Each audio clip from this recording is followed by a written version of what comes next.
Assalamualaikum warahmatullahi wabarakatuh. Berjumpa kembali dalam pembelajaran jarak jauh mata pelajaran Ilmu Pengetahuan Sosial kelas 7 semester 1. Kali ini kita akan membahas tentang dinamika kependudukan di Indonesia. Namun, sebelum kalian lebih lanjut, kalian harus tahu tentang jumlah dan pertumbuhan penduduk. Jumlah dan pertumbuhan penduduk nanti dibagi menjadi yang pertama, jumlah penduduk. Yang kedua, pertumbuhan penduduk. Yang ketiga, pertumbuhan penduduk non-alami. Dan yang keempat, pertumbuhan penduduk total. Jumlah penduduk. Jumlah penduduk suatu negara, misalnya Indonesia, atau penduduk di suatu wilayah selalu mengalami perubahan dari waktu ke waktu karena pertumbuhan penduduk pada wilayah tersebut dari tahun ke tahun semakin bertambah jumlahnya. Jumlah penduduk Indonesia mengalami kenaikan dari tahun 1971 sampai tahun 1980 sebanyak 28.282.069 jiwa atau sekitar 23,72%. Secara keseluruhan, rata-rata kenaikan jumlah penduduk setiap 10 tahun hampir mencapai 20%. Perlu diketahui bahwa menurut perkiraan Badan Koordinasi Keluarga Berencana Nasional, jumlah penduduk Indonesia akan menjadi 250 juta jiwa pada tahun 2014. Nah, sekarang kita sudah sampai ke 2020. Diperkirakan penduduk Indonesia mencapai 260 juta jiwa. Nah, pertumbuhan penduduk 1,49% per tahun. Salah satu penyebab pertamanya adalah tingginya tingkat kelahiran. Indonesia termasuk negara dengan jumlah pertumbuhan penduduk yang besar dan berpenduduk banyak. Indonesia juga terdiri atas ribuan pulau, beragam budaya, dan ratusan suku dan bahasa daerah. Oke, kita lanjut. Yaitu tentang persebaran penduduk dari tahun ke tahun. Bisa kalian lihat dari Aceh sampai ke Jawa Timur. Nanti ini adalah persebaran dari tahun ke tahun dari 1971 sampai 2010 data yang diambil ya anak-anak. Oke, kita lanjut tentang pertumbuhan penduduk. Pertumbuhan penduduk terjadi karena pertambahan atau pengurangan jumlah penduduk akibat adanya kelahiran atau natalitas, kematian, mortalitas, dan perpindahan penduduk migrasi. Kelahiran dan kematian merupakan faktor pertumbuhan alami, sedangkan perpindahan penduduk merupakan faktor pertumbuhan non-alami. Ya, itu perlu diingat ya, yang ada yang pertumbuhan penduduk alami dan pertumbuhan penduduk yang tidak alami. Pertumbuhan penduduk adalah perubahan menyangkut jumlah penduduk di suatu wilayah atau negara tertentu pada waktu tertentu dibandingkan dengan waktu sebelumnya maupun kemungkinan-kemungkinan untuk waktu-waktu mendatang. Oke, kita lanjut tentang pertumbuhan penduduk alami.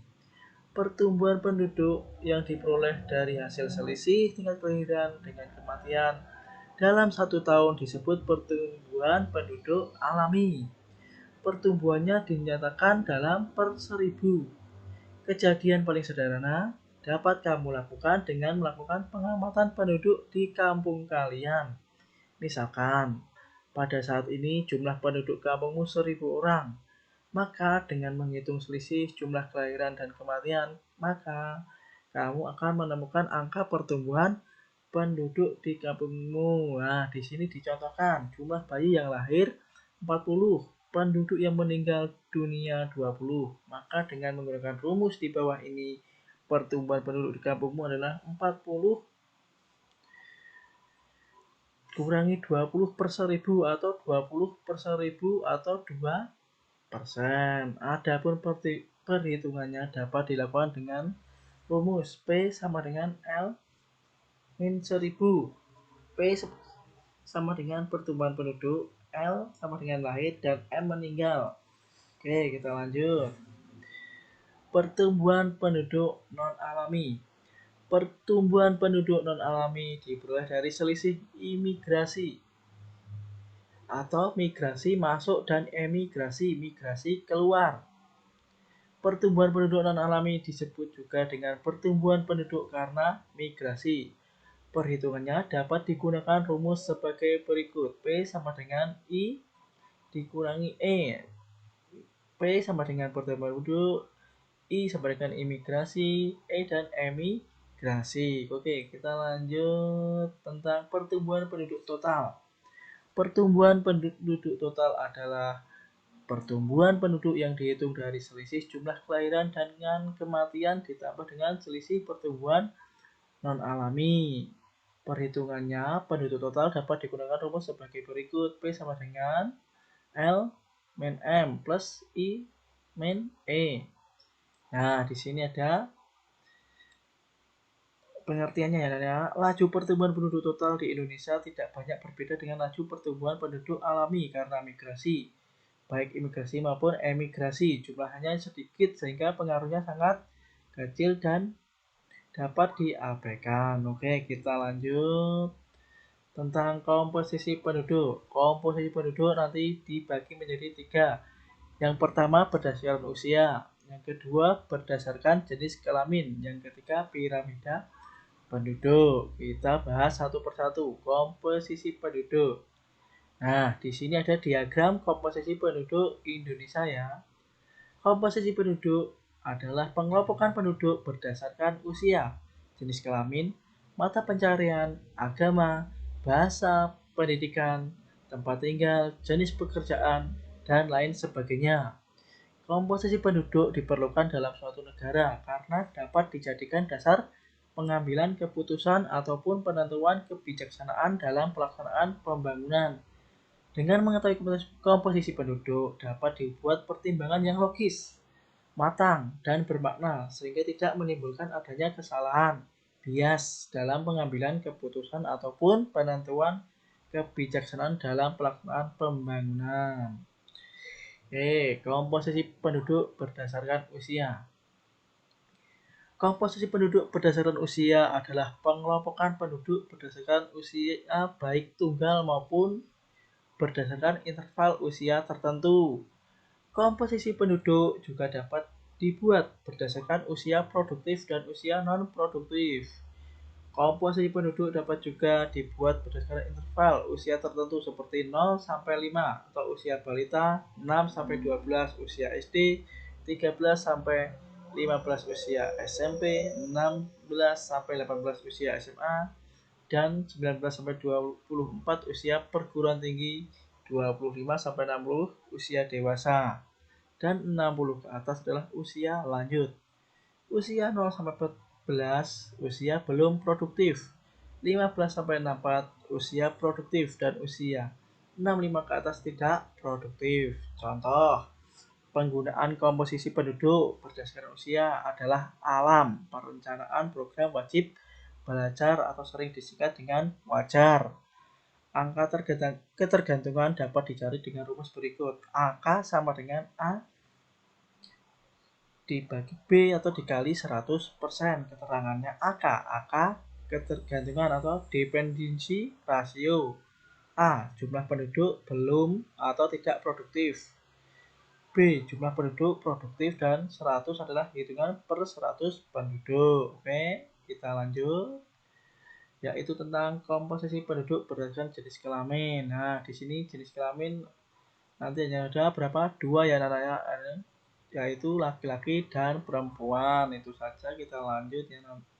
Oke, piramida penduduk. Nah, di sini ada gambar piramida penduduk yang menentukan umur, jumlah nanti laki-laki dan perempuan.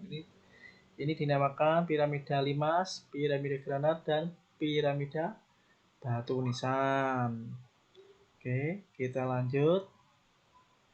Piramida penduduk muda. Piramida ini menggambarkan kondisi penduduk yang sedang tumbuh dengan ditandai oleh tingkat kelahiran yang tinggi sehingga penduduk usia muda lebih besar daripada penduduk usia tua. Nah ini ya diperhatikan ya, ini piramida penduduk muda karena apa?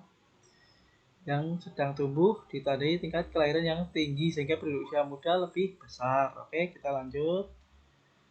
Piramida penduduk dewasa. Piramida penduduk dewasa menggambarkan komposisi penduduk usia muda seimbang dengan komposisi penduduk usia tua, di mana jumlah penduduknya dalam keadaan tetap atau seimbang. Oleh karena itu, bentuk piramida disebut juga piramida penduduk tetap atau stasioner. Ada juga yang menyebut istilah piramida grana tadi ya.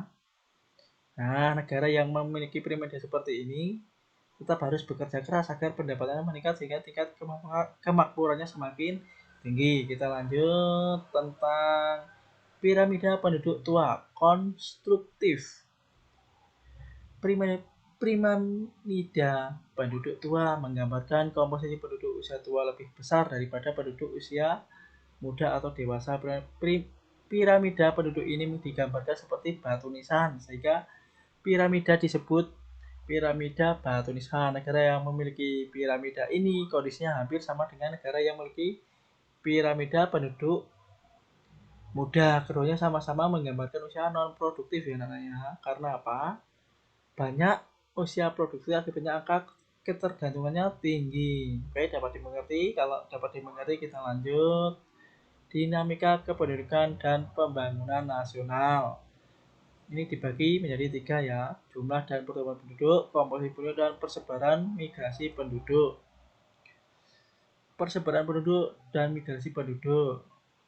Nah, jadi nanti ada migrasi penduduk, transmigrasi, urbanisasi, dan lain sebagainya. Kita lanjut tentang persebaran penduduk Indonesia ya.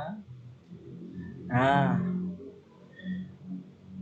wilayah dengan penduduk paling padat di Indonesia adalah Pulau Jawa, karena Pulau Jawa adalah daerah yang sangat subur dan telah lama berkembang pertanian tradisionalnya. Pada masa lalu masyarakat masih mengembangkan pola ekonomi tradisional berupa pertanian. Nah, itu ya nanti kita pelajari. Oke, kita ke migrasi penduduk. Apa migrasi penduduk? Migrasi penduduk adalah perpindahan penduduk dari satu tempat ke tempat lain, baik untuk menetap maupun sementara. Oke ya, penyebab migrasi ya ada apa? Bencana alam, lahan semakin sempit, terus apalagi situasi pertentangan, kondisi alam, ya, dan lain sebagainya ya. Oke, transmigrasi. Ya apa sih transmigrasi?